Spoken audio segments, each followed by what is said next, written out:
In this lecture, we're going to talk about inhomogeneous second-order linear differential equations. So recall what we mean by inhomogeneous. I'm going to write down a second-order linear differential equation. So y double prime plus p of t times y prime plus q of t times y. And so far, we've been talking about mostly homogeneous differential equations where we just have the number 0 on this side. But I'm actually now going to allow some function of time. So some function of the independent variable.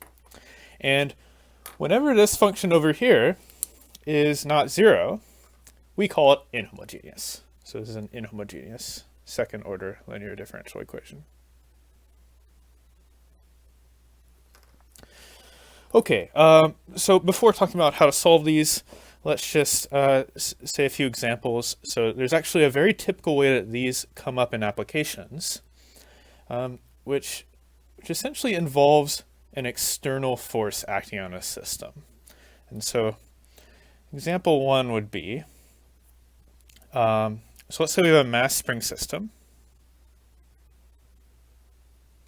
like the kind we talked about in the previous lecture, but we're going to have an external force as well. So with an external force. So what's the picture here? Well, I'll just draw a small one over here. So we have our mass attached to a spring, and maybe there's some damping coefficient as well. But here's our mass, and let's recall how we arrived at our differential equation. We said that a net force acting on our mass is, first of all, there's a force due to the spring, which is, so if the position is x of t, the force due to the spring is negative kx by Hooke's law. And then we possibly have a force due to damping, and that's proportional to the velocity and acting in the opposite direction. But let's also maybe say there's some external force, f of t, acting on the system. So we have maybe a third force. Maybe I'll put this in red. And that could be just somebody shaking this whole thing back and forth. It could be a sort of uniform force acting in one direction. It could be any kind of external force. We're going to call that f of t. By Newton's second law, this is going to induce an acceleration. So this is m times x double prime. And if we write all of the terms involving x on one side, we get mx double prime plus gamma x prime plus kx equals, so before we had 0 there, but here we're actually going to end up with f of t, that external force that we're applying to the system. So that's very cool. So that whatever we end up on this with on this side of the equation, we can interpret that as some external force acting on our system. I just want to point out we actually saw this same idea again when we talked about, so we set up the differential equation for the RLC circuit. I'm not going to draw that out again, so it's fairly complicated. I'm just going to write the differential equation. So we have an RLC circuit with, again, some voltage applied, so with some external voltage. And we saw earlier that the differential equation ended up being L times Q double prime. So we want to study the charge in the circuit, which is Q. So L times Q double prime plus R times Q prime plus 1 over C times Q. And that ended up equaling V of t. Okay, this V of t is the external voltage. It's the voltage source that we're applying. So again, we see that this function on the right-hand side of the equation can be interpreted as some external force being applied to the system, both the mass spring example and the RLC circuit example.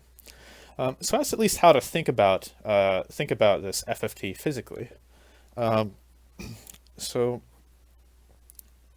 Okay, so how do we solve these? So let's actually sketch this out briefly. So the solution method for for inhomogeneous linear differential equations. So what I want to do, again, is just sketch this out briefly. So I'll outline the method, then I'll explain the logic behind it. So first I'm just going to outline the method. And then finally we'll do some examples. That's where I think you'll really get comfortable with how this works when we do some examples. So here's our inhomogeneous linear differential equation. And luckily, the solution method is actually going to rely on a lot of the ideas we've already discussed. So step one is going to be, we're going to actually find a general solution. And this is whether or not we're doing a general solution or initial value problem. We want to start by finding a general solution to not this equation. That would be kind of crazy for that to be step one, because that's what we're trying to solve. But find a general solution to what's called the associated homogeneous equation. The associated homogeneous equation. What do I mean by that?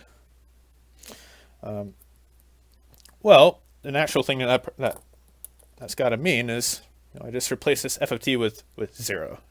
So that's exactly what I mean. So we want to find the general solution to this homogeneous equation. So I keep the same p of t and q of t here,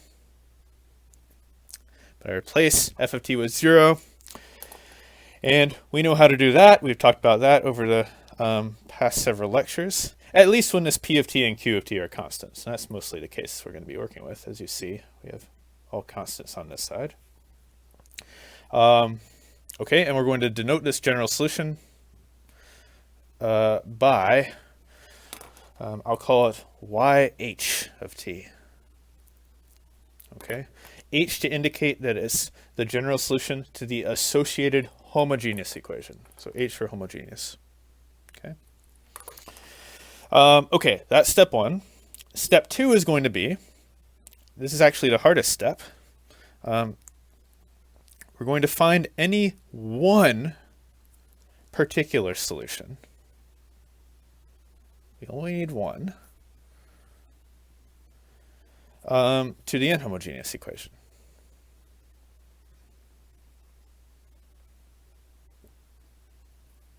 Okay. So this is good to know. So if we want to find all the solutions to this equation, it's enough to just find one, and then we can do something with that solution to get all the rest.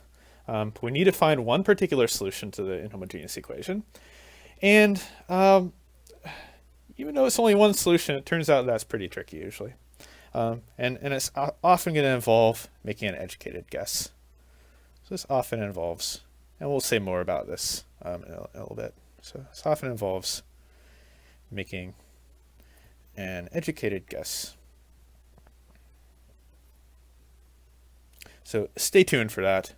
But we're going to denote this particular solution by yp of t for a particular solution. So this is a particular solution to this equation, the inhomogeneous equation that we're starting with. And then step three, this is the easiest step because you're just sort of putting this together. So the general solution to the inhomogeneous equation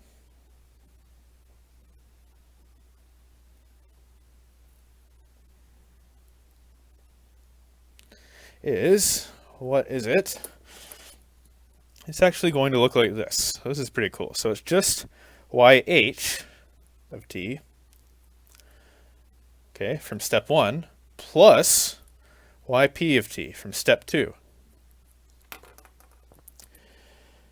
And if you think about this, this is pretty amazing, actually. So it's saying if we find any one particular solution, right, any particular solution, call that yp of t, you can actually get all the solutions to this equation just by taking that one particular one that you found and adding something from the homogeneous equation, some solution of the homogeneous equation. So that's pretty remarkable. And I just want you to note also that this is a general solution, so it's going to have two arbitrary constants, and those are actually both going to be contained in here, right? Because this is just one particular solution, so this part will contain the arbitrary constants, the two arbitrary constants, C1 and C2 we've been calling them. Okay. This is a method for solving inhomogeneous linear differential equations, but this might be a little bit surprising to you. Why this works? Why it's good enough just to find one solution, and then we can get all the other ones just from that one. I'd like to sort of try to justify this. So I guess there are two questions. So question one is, why is this a solution in the first place? That's actually not too hard to see, but we'll show why that's true. So why is this a solution to the inhomogeneous differential equation? And then question two, which is maybe the more surprising part, is why is yh plus yp, why is this all of the solutions? Right? Why is it all the solutions? Okay, so let's think about both of these parts. Or both of these questions. So for question one, why is this a solution? Well, how do we prove that this is a solution? So we're going to assume yh is general solution to the associated homogeneous. Yp is any one solution to the inhomogeneous equation. And we're just going to plug it into the inhomogeneous equation. So we're just going to plug in this solution. And so the second derivative is yh double prime plus yp double prime. So I'm just plugging it into this equation here. And then we have plus p of t times yh prime plus yp prime plus q of t yh plus yp. And we want to show that this is actually equal to f of t, okay? So I'll put a question mark here. This is what we want to show. Well, we've sort of seen this idea before, so let's gather together all the yh terms. So we have yh double prime plus p of t yh prime plus q of t yh. And then we'll gather together the yp terms. And then we're just going to stare at what we have for a second. So plus qt yp, that's right. So is this equal to f of t? That's the question. Okay, what do we have over here? We have this differential equation with yh plugged in. What is yh? So it's this side of the differential equation. YH is a solution to the associated homogeneous equation, which means if I plug in YH to this side, I'm going to get 0. So this is 0. Okay? That's what it means for YH to be a solution to the homogeneous equation. And then YP is a solution to the inhomogeneous equation, which means what am I going to get when I plug it in? I'm going to get f of t. So we get f of t here. And sure enough, 0 plus f of t, that does equal f of t. So we just proved that this is indeed a solution. Okay. Well, now for the more surprising part. Why is it all the solutions? Okay, so let's answer question 2. Why do all the solutions have to look like that? So what we're going to do is we're just going to fix one particular solution. So we're going to fix a particular solution.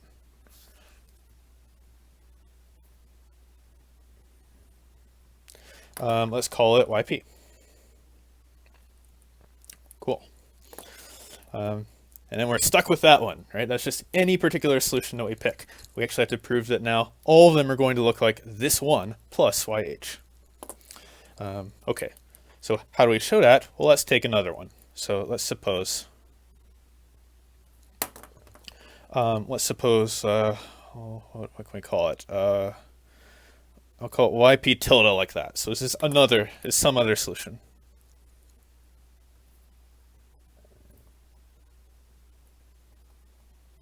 Some other solution, okay? And what do we want to do? We want to prove that actually this YP tilde we can write as that YP right there plus YH, okay? And here's how you do that. So first of all, we're going to start with a claim about these particular solutions. So we have two particular solutions like this. The claim is that if you subtract them, so do YP tilde minus YP, claim is that this is a solution to the associated homogeneous equation.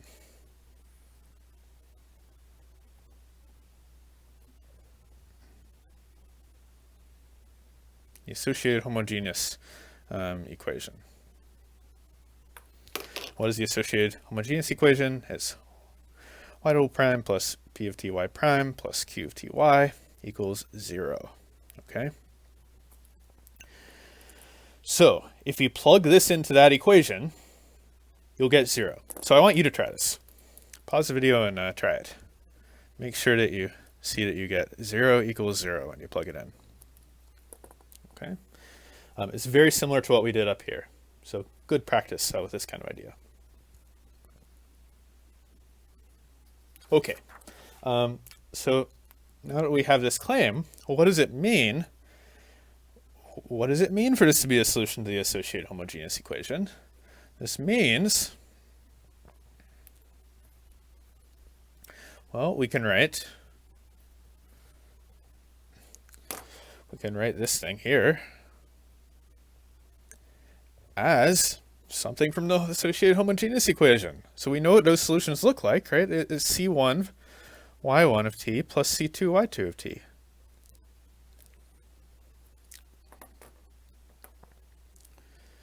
Okay, for some C1 and C2. Whereas y1 and y2 are just solutions to the homogeneous equations, the homogeneous equation. The homogeneous equation. Okay.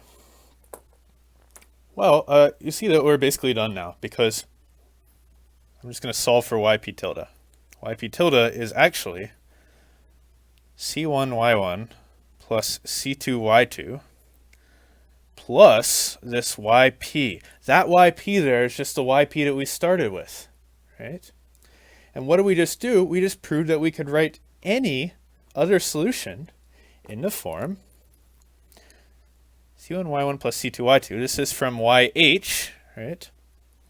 Some choice of the arbitrary constants, plus yp, that one particular solution that we start with. So this justifies this second question. We've shown that all the solutions look like this. And that justifies this method, why this method works here. Okay. But the question remains, how do we find this particular solution to begin with? So how do we find a particular solution?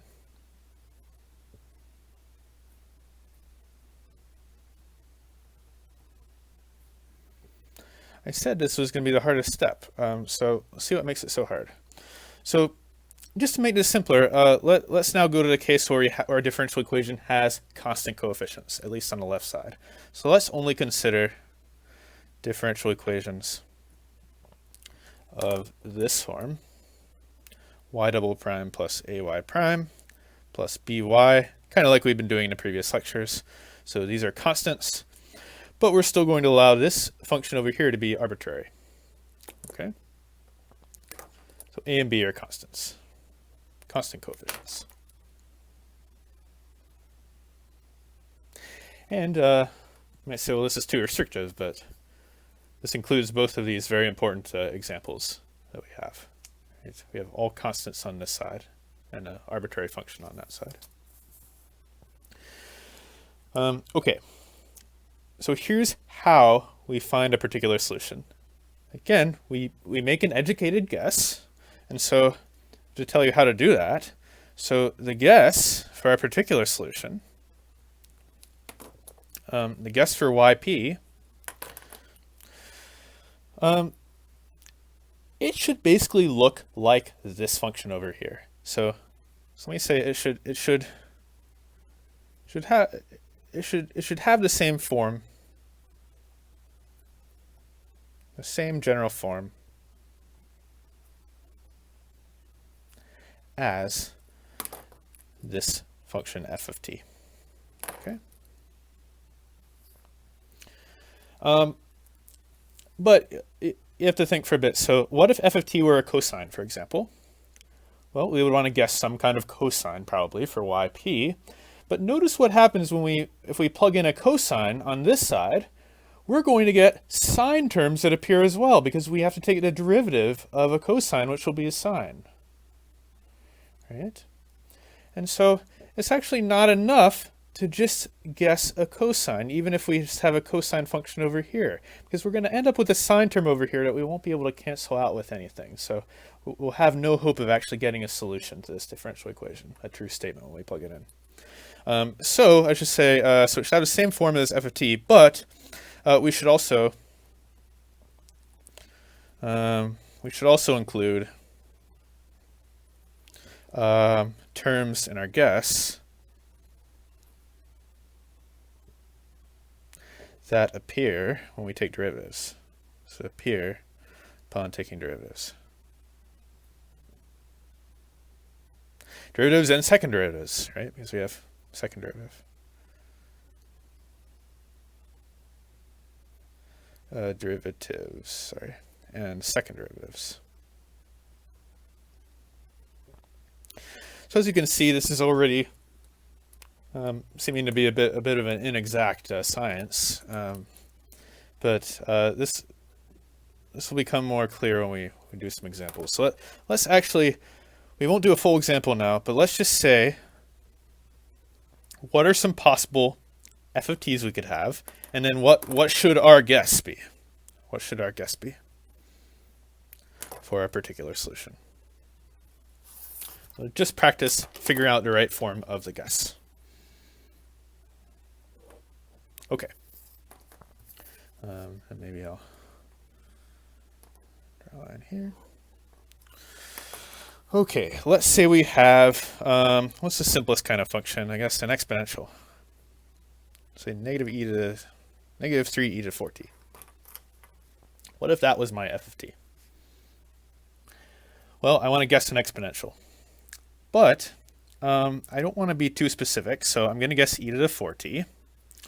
Should obviously guess the same thing here, right? Because when I take derivatives, I'm still going to get e to the 4t's. I want all those e to the 4t's to cancel out when I plug them in. But I'm not sure what coefficient I need necessarily. So I'm just going to guess some number a. This a is not the same as that a there. This is just a different a. Let's say I have a cosine. 5 cosine 3t. What should my guess be? So as we said before, I want to guess something with a cosine 3t, so a cosine 3t. But I also want a sine term to appear in my guess. So I should also guess plus b sine 3t. Again, not the same a and b up there. Sorry about that notation. But yeah. And why again do I guess sine? I guess sine because when I plug in a cosine, when I plug in this a cosine 3t, I'm going to get sine terms that appear over here. And the only way I'm possibly going to get a true statement here is if I had sine terms in my guess to start with that can cancel out with the sine term that appears there. So that's the idea. We're going to do an example actually with a cosine and sine. Okay, what if I have a t squared on the on this side over here. What should my guess be? I'll give you a second to think about it. Okay, so we want a t squared term, obviously, but again, I should put a arbitrary coefficient there because I'm not sure at the moment what that coefficient will be. But I should also include terms in our guess that appear when we take derivatives, right? So at squared, a derivative looks like a linear function, right? So I should have a bt, and then a second derivative will look like a constant. So I should actually also include a constant. So this is probably the best guess to use for yp when f of t is something like t squared. Let's do something a little more complicated. So what if I have t sine 2t? Okay, so t times a trigonometric function. What do I guess? Okay, so clearly I want something that looks like this, a t sine 2t. But I also want to include, anything that appears when I take derivatives of this, and second derivatives. And that includes things like, so it's a product rule, so it includes things like t cosine 2t. But it also includes things like just a sine and a cosine by themselves, right? Because the other part of the product rule, I'll get a sine 2t. And then when I take a derivative of that, I'll get a cosine 2t. So I want to include all of those things. So I'll have c sine 2t plus d cosine 2t. Okay. And notice when we take derivatives of these, they just kind of go back and forth. So I don't need to include anything new. Okay. So hopefully you're kind of getting an idea here. Again, yeah, this is a bit of an inexact science. Okay. What do I do if I have a bunch of terms for my f of t? So let's. I'm just going to copy down the first three. Well, that's not too hard. You just include all of these. So I have a e to the 4t plus b cosine 3t. And these coefficients are, as of yet, undetermined. We'll have to figure out what they are by plugging in our guess to the differential equation and deducing what the coefficients are. Okay, where are we? dt squared plus et plus f. Okay. And you might think it's going to be incredibly hard to actually figure out what all these coefficients are, but it actually turns out to not be so bad, because you can kind of keep all the different terms separate. Okay, so let's do an example. Okay, one other thing. So maybe this is like a warning, or a note, or yeah, something to pay attention to. So there's one case where what we're doing here is definitely not going to work. So and that case is when our guess happens to be a solution to the homogeneous equation already. So what if e to the 4t were already a solution to just the homogeneous equation with this side equal to 0? Well, then if you think about that for a second, well, that can't possibly work. That cannot possibly be a solution to this equation. Right? Because by definition, being a solution to the homogeneous equation, you're going to get 0 when you plug it in, not f of t. Right? So if your guess is already a solution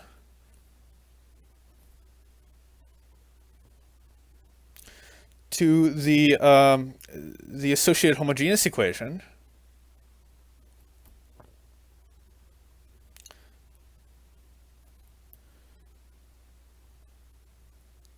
like we just discussed, this won't work.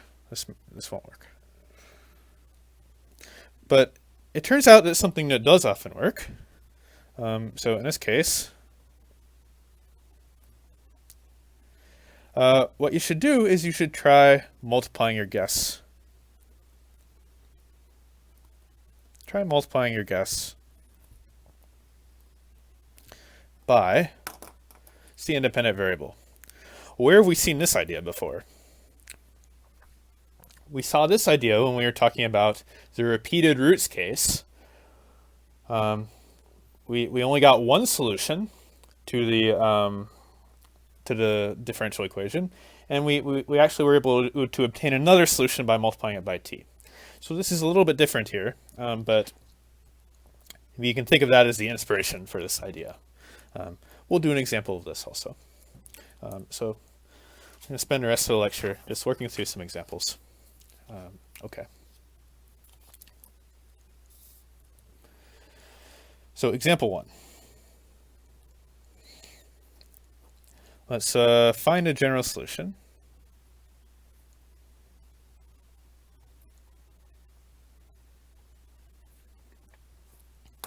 to the following differential equation.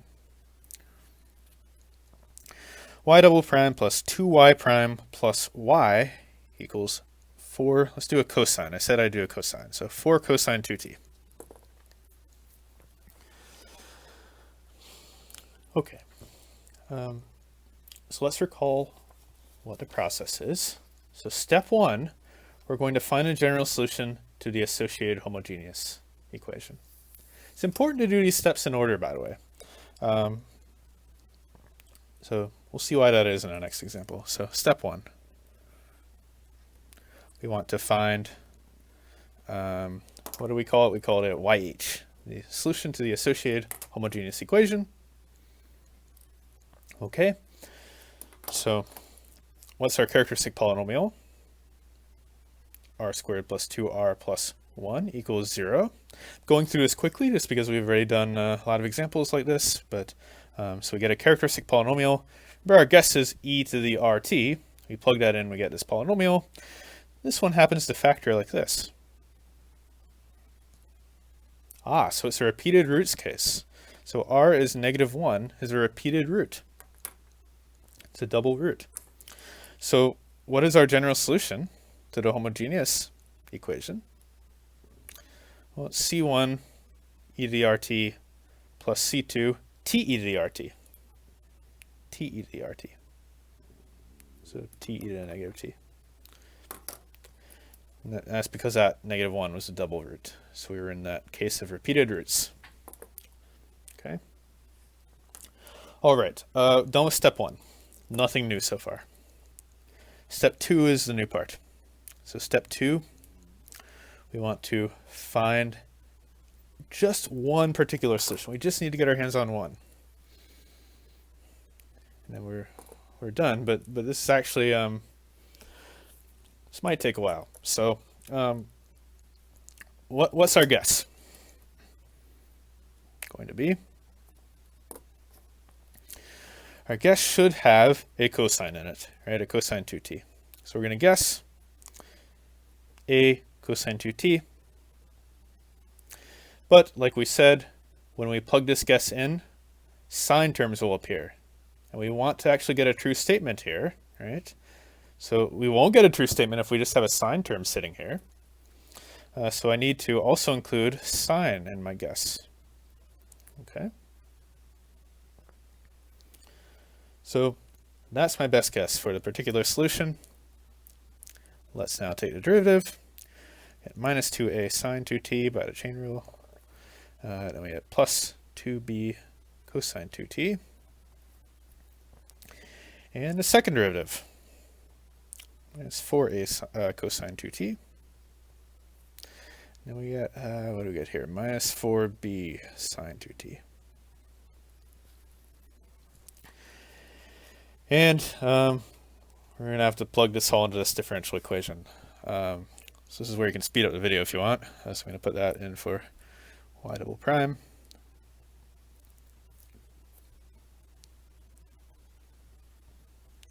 I get plus 2 times this one. And remember, our goal in doing this is we're going to see if we can get a true statement here if we choose A and B correctly. So we want to find A and B that will make this a solution. Okay. 2b cosine 2t plus, just y. So it's a cosine 2t plus b sine 2t.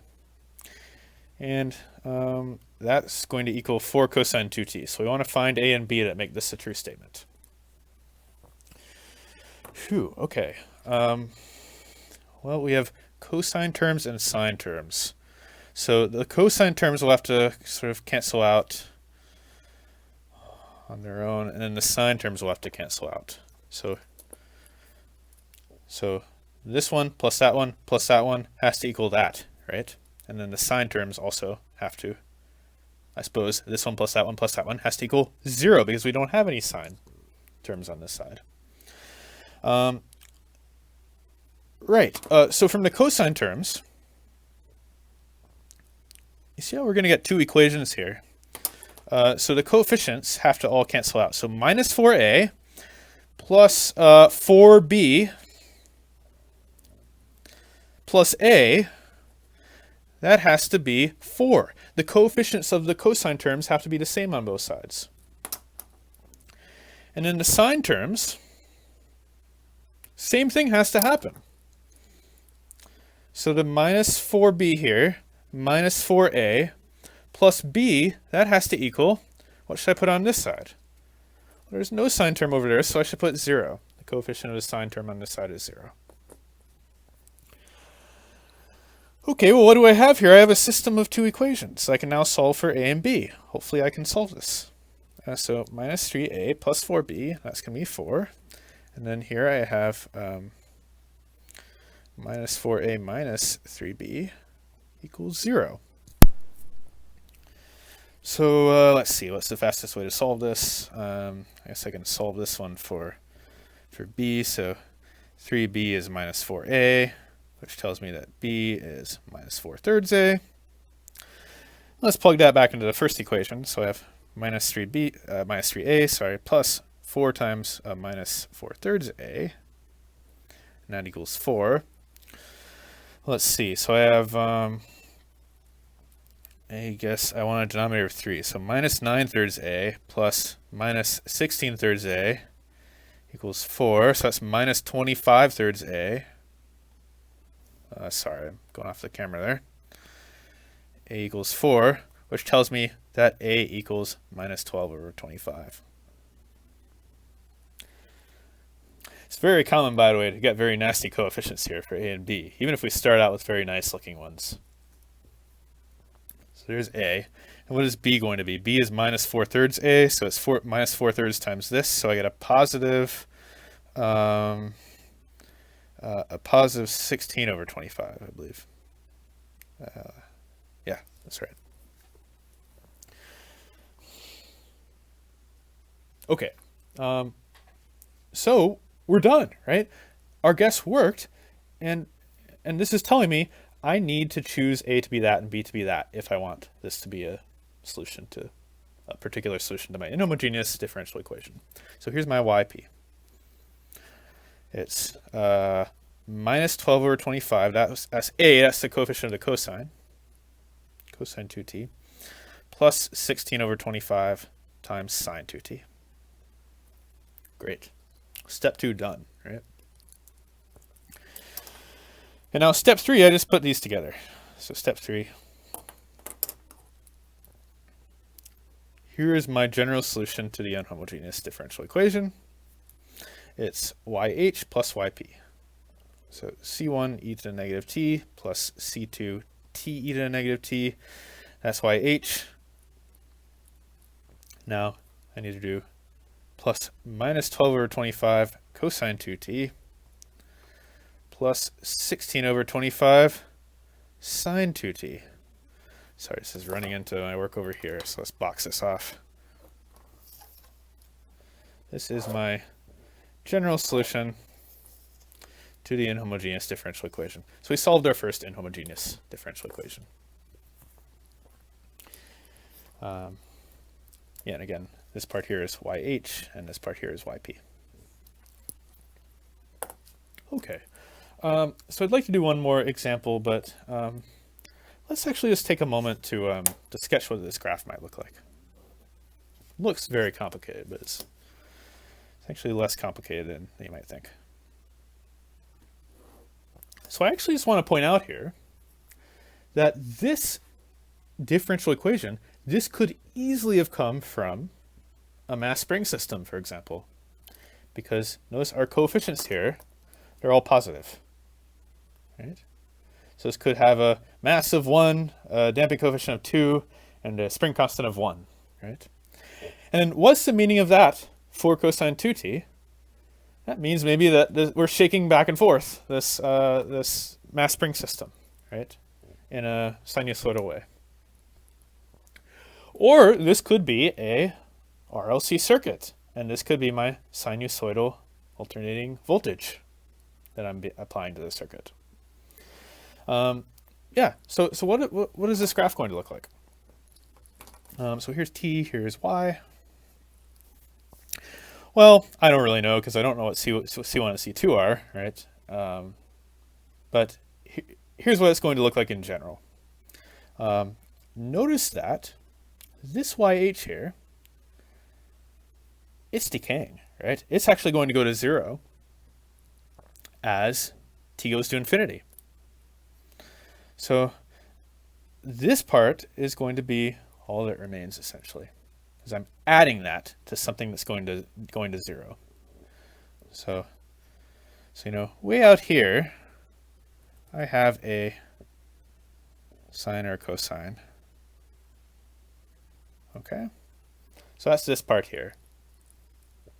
And again, that's because this YH, it goes to 0, right? So I'm adding something that's basically 0. So it's just this part here. And also notice these sines and cosines have the same frequency. So I can write it as a single cosine. That's why I'm just drawing it like a single cosine or sine. And then, you know, when I get closer to 0, maybe some crazier things are happening, right?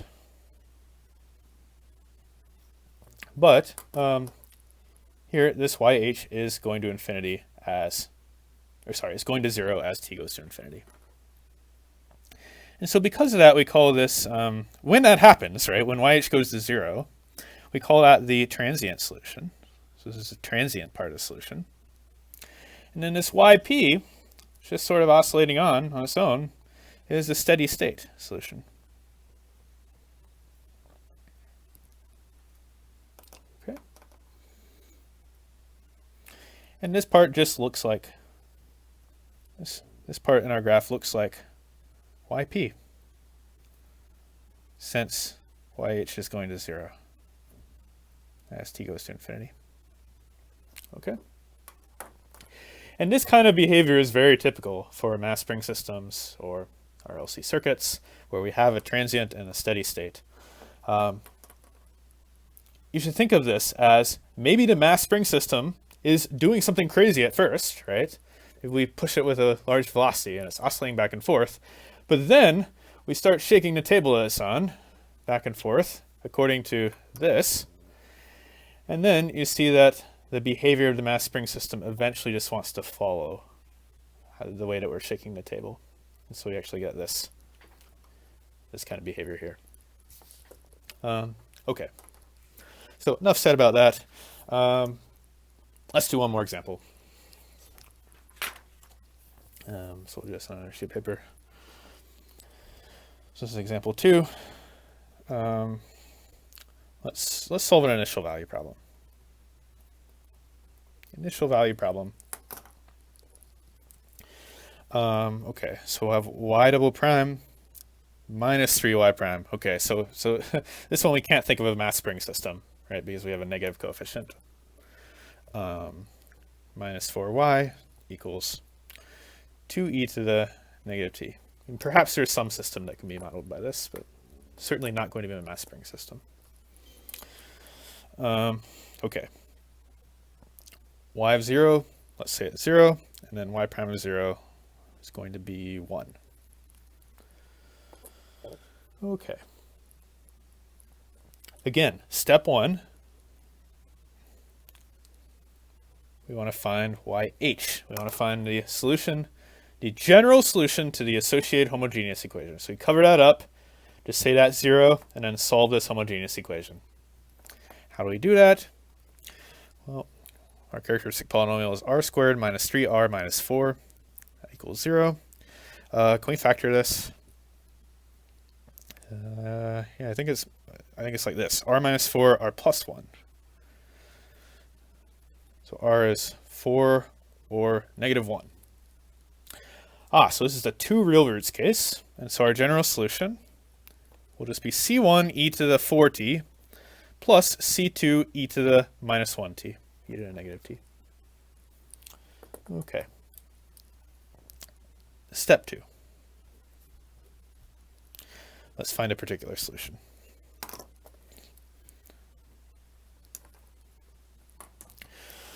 All right, what's our guess? Well, we want to make our guess look like this function over here. So we're going to guess a e to the negative t, because that's what this looks like. And then the derivative. Okay, so do we need to include any other terms? Well, the derivative of this is basically just going to look like this again. So I think we're good. So we have minus a e to the negative t, and then we have the second derivative is, it just flips back again, a e to the negative t. Let's plug this into a differential equation. So we get a e to the negative t minus 3 times minus a e to the negative t, so plus 3a e to the negative t, minus 4 times y, which is a e to the negative t, and we want that to equal 2 e to the negative t. So we want to figure out what a has to be in order to make this a true statement. But wait a second. What happens when we add these? We have 4a minus 4a e to the negative t. That's just going to be 0. So we get this.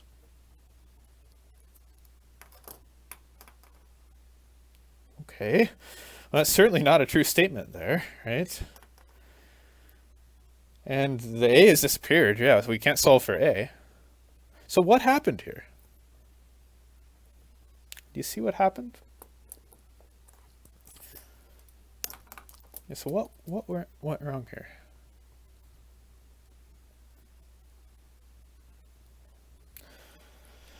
Well, here's what the problem is. Our guess, a e to the negative t, that's already part of yh, right? That's of this form, right? Because e to the negative t is a solution to the associated homogeneous equation. So that's the problem. So a e to the negative t is already a solution to the associated homogeneous equation. Sorry.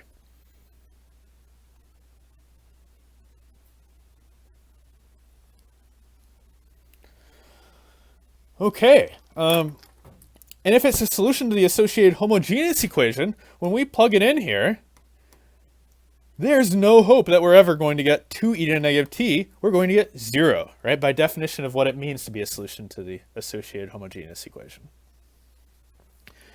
So, instead, what are we going to try? Let's go back here. So this is this part here. If our guess is already a solution to the associated homogeneous equation, it's not going to work. We just kind of saw that the hard way here. But it's good to kind of see why it's not working. And what we should do is try multiplying our guess by t. So let's try that.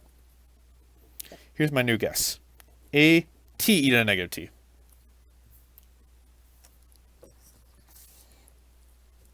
Let's see if this goes any better. So derivative will be product rule. So we have this minus a t e to the negative t. And then the second derivative, again, we have a product rule. So here we have a minus a e to the negative t.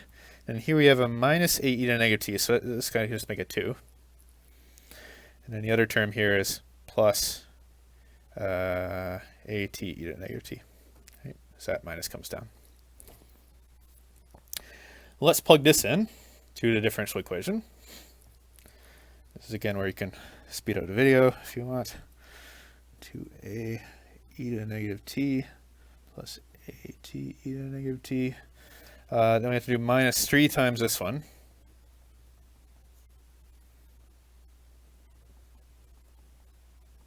Minus 4 times a t e to the negative t. And what do we want that to equal? We want that to equal 2 e to the negative t. So let's see if we can now choose a so that this is a true statement. Well, this looks even worse than what we had, right? Because now we have these terms with a t e to the negative t. How are those possibly going to match up with something on this side? We don't have any such terms over there. But luckily, you see what's happening here? We have at e to the negative t. We have minus 3. This will be plus 3 at e to the negative t, and then minus 4 at e to the negative t. Those actually become 0. Okay. And what are we left with? And this is typically what's going to happen when you run into a problem where your guess duplicates something from the homogeneous equation, and then you multiply by t. Looks like you're going to get a lot of terms, but the ones where you multiply by t are actually just going to go away, and we're left with 2a minus 2a.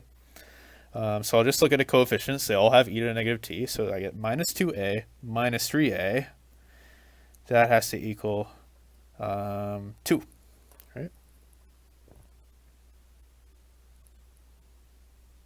Okay, so minus 5a is 2, so a is negative 2/5. Great. And now that we found this value of a, but it's that value of a, right? It's not for this one. It's for this one here.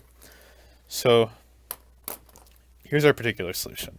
It's negative 2/5 t e to the negative t. So this works.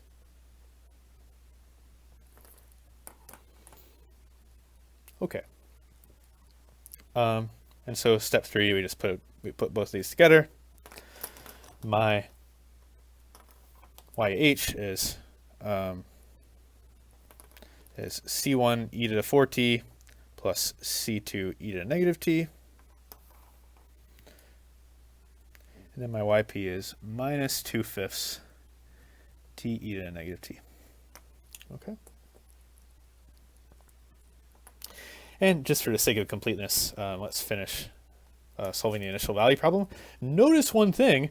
I didn't touch these initial conditions until I wrote down the general solution for this equation, right? I certainly did not plug them in here, right? We really want this general solution, YH, in order to form our general solution for the inhomogeneous equation. And now, only at this point, am I going to touch these initial conditions. So let's use y of 0 equals 0. Well, what do we get? We get 0 equals C1 plus C2 minus something as 0. So, well, this doesn't tell me either of these right off the bat, but I know C1 is negative C2. Now let's take the derivative. So we get 4C1 e to the 4t minus C2 e to the negative t. Now we have a product rule, so we get minus 2/5 e to the negative t plus 2/5 t e to the negative t. And then let's use this fact that y prime of 0 is 1. Okay, so we have 1 is going to equal 4c1 minus c2. It looks like minus 2/5 here. And that part's just going to be 0. Okay. But minus c2, that's the same as plus c1. So we actually have 5c1 is 7/5. So c1 is going to be 7/25. And c2 has to be negative 7/25. And c1 and c2 are opposites. So let's write down our solution to the initial value problem. Okay. So we solved for C1 and C2. So we have 7/25 e to the 4t minus 7/25 e to the negative t minus 2/5 t e to the negative t. And we're done. Okay, so that concludes this lecture on inhomogeneous linear differential equations.